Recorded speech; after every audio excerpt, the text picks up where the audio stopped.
Hi again everyone, Scott Pyre, Pop Cult Fan here, and welcome back to my series of Harry Potter reviews.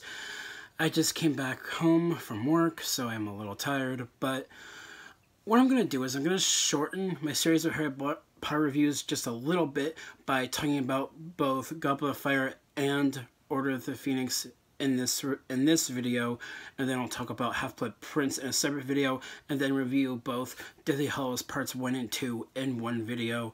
So, my opinions on Harry Potter and the Goblet of Fire, the fourth film.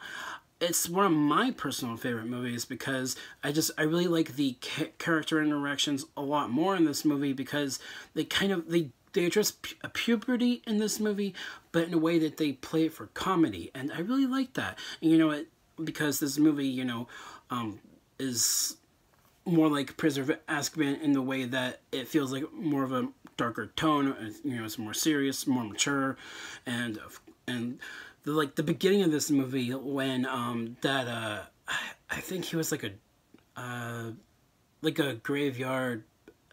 I'm not sure what his duty was exactly, but how he walked into that house and we saw Voldemort and Wormtail, and the whole sequence where the beginning of the movie pans from Voldemort's snake just going all the way up to the house. I think that's a very fascinating sequence of scenes.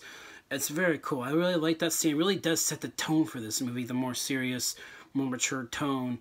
And also, I guess my one complaint about this movie is that because it's divided into a few different parts, you have the beginning of the movie, you have the first Triwizard Tournament, with the dragons, and then you'll have I think the Yule Ball comes right before the second Triwizard Tournament, and then the Triwizard Tournament happens, and then the whole maze happens, and then there's the whole graveyard part of the movie, which is almost the end of the movie, and then there's the end of the movie. So because of that, it's a little disjointed with the structure of the plot.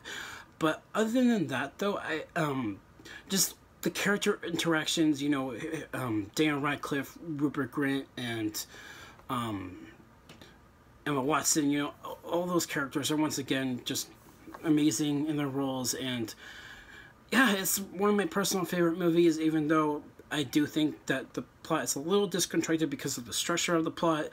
And Voldemort, the way he was reborn, I loved it. I loved the whole graveyard sequence. It was definitely one of my personal favorite moments in the entire series of movies, in my opinion. And yeah, those are my thoughts on Goblet of Fire. I am going to give Goblet of Fire an A-. Alright, now I'm going to talk about Order of the Phoenix. Oh boy. I used to not like this movie too much, but over the time, I do really appreciate it for having Umbridge. Oh, Umbridge. She is deplorable, to say the least. If I had to think of someone worse than Voldemort, in my opinion, I think it's Dolores Umbridge. Oh my goodness. Yeah. And also, I also like the end sequence where Harry and Ron and Hermione and Ginny and Neville and all those characters are running from all those prophecy crystal ball things just falling. It's very intriguing. It's kind of similar to the maze running sequence in Goblet of Fire, but it's a lot more populated. There's a lot more people running from what's what's trying to kill them. It's similar in that way, but it's different, and it's inside a building. It's inside the Order of the Phoenix. And also, one of my personal favorite moments in this movie, that is when Voldemort is controlling Harry's mind when Dumbledore is looking over Harry. That that scene straight up reminded me of The Exorcist a little bit. Yeah.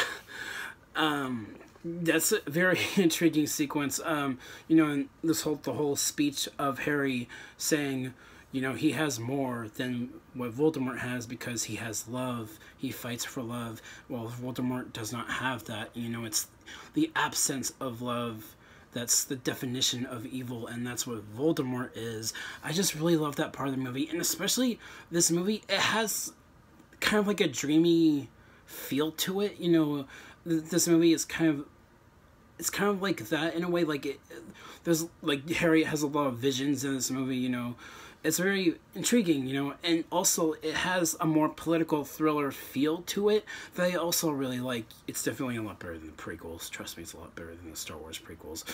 Oh boy. But yeah, I like the more political thriller aspect to some of the more mature themes in the Order of the Phoenix movie. I love that. And yeah, those are my thoughts on Order of the Phoenix. I give Order of the Phoenix also an A-. If I had to give like a little bit of a criticism to Order of the Phoenix, I think, I don't know, I guess I don't really have too many flaws. I have a few, like some of the choices some of the characters make.